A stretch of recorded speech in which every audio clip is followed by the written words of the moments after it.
Ang anino sa dilim ako si Angie at ito ang kwento ng isang gabing hindi ko malilimutan. Gabi iyon ng Sabado at galing ako sa sugalan. Hindi ko na matandaan kung nanalo o natalo ako, pero ang sigurado ko, wala na akong pera sa bulsa. Ang nasa isip ko lang ay umuwi na at matulog. Pero hindi ko inaasahan na sa pag-uwi kong iyon, may makikilala akong mga anino sa dilim. Madilim na ang kalye nang maglakad ako pa uwi. Wala masyadong ilaw at tanging ang liwanag ng buwan lang ang nagbibigay ng konting tanglaw sa daan. Medyo kinabahan ako, pero sinabi ko sa sarili ko na wala namang dapat ikatakot. Isa lang akong ordinaryong tao na naglalakad pa uwi. Habang papalapit ako sa isang madilim na eskinita, may naramdaman akong kakaiba. Parang may mga mata na nakatingin sa akin mula sa mga sulok. Tumigil ako sandali at lumingon, pero wala naman akong nakita. Sabi ko sa sarili ko, baka pagod lang ako at nag-i-imagine ng mga bagay. Pero habang naglalakad ako, naramdaman kong may sumusunod sa akin. Hindi ko makita, pero naririnig ko ang mga yabag ng paa sa likod ko. Mabilis ang tibok ng puso ko, pero sinubukan kong kumalma. Baka aso lang yan, bulong ko sa sarili. Nang tumingin ako sa likod, wala akong nakita. Pero nang lumingon ako ulit sa harap, may nakita akong mga anino. Hindi iyon ordinaryong anino ng puno o poste. Parang mga tao sila pero maitim at walang mukha.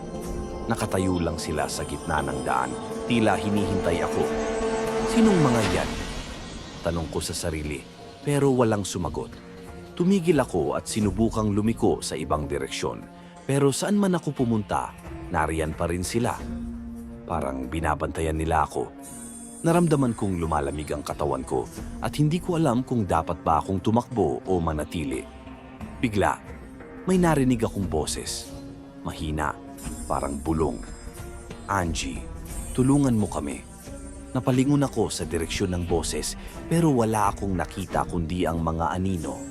Nanginginig na ako sa takot pero may bahagi sa akin na gustong malaman kung ano ang nangyayari. Sino kayo? Bakit ninyo ako hinahabol? Tanong ko, pero walang sumagot. Bigla, isa sa mga anino ay lumapit sa akin. Hindi ko makita ang mukha nito, pero ramdam ko ang lungkot at pangungulila sa kanyang presensya. Parang may gustong sabihin, pero hindi ko maintindihan. Naramdaman kong may tumatakbo sa likod ko. Lumingon ako at nakita ko ang isang lalaki na may hawak na flashlight. Angie, nandito ka pala. Hinahanap ka na ng pamilya mo. Sigaw niya. Nakilala ko siya, si Mang Tony, isa sa aming kapitbahay. Naramdaman kong gumaan ang pakiramdam ko nang makita siya. Pero nang lumingon ako sa mga anino, wala na sila. Parang nawala na lang sila sa hangin. Anong nangyari sa'yo, Angie? Bakit ka nakatayo sa gitna ng kalsada? Tanong ni Mang Tony. May nakita ako, sabi ko, nanginginig pa rin. Mga anino, parang mga tao pero hindi ko makita ang mukha nila. Tumango si Mang Tony at tiningnan ang paligid. Dito ka ba nakakita? Alam mo ba, Angie, maraming kwento tungkol sa lugar na ito. Sabi nila, noong panahon ng giyera, maraming tao ang namatay dito. Baka sila yung mga nakita mo. Napatigil ako sa sinabi niya. Baka nga totoo. Baka ang mga anino na nakita ko ay mga kaluluwang hindi pa nakakapagpahinga. Naramdaman kong may lungkot sa puso ko pero kasama na rin ang takot. Halika na, Angie. Uwi na tayo, sabi ni Mang Tony. Sumunod ako sa kanya pero habang naglalakad kami, naramdaman kong may nakatingin pa rin sa akin mula sa dilim. Parang may gustong sabihin ang mga anino pero hindi ko na sila nakita muli. Pagdating ko sa bahay, hindi ako makatulog. Iniisip ko ang mga anino at ang kwento ni Mang Tony. Baka nga sila ay mga kaluluwang naghahanap ng tulong o kapayapaan. At kahit natakot ako, naramdaman kong may responsibilidad ako na alalahanin sila.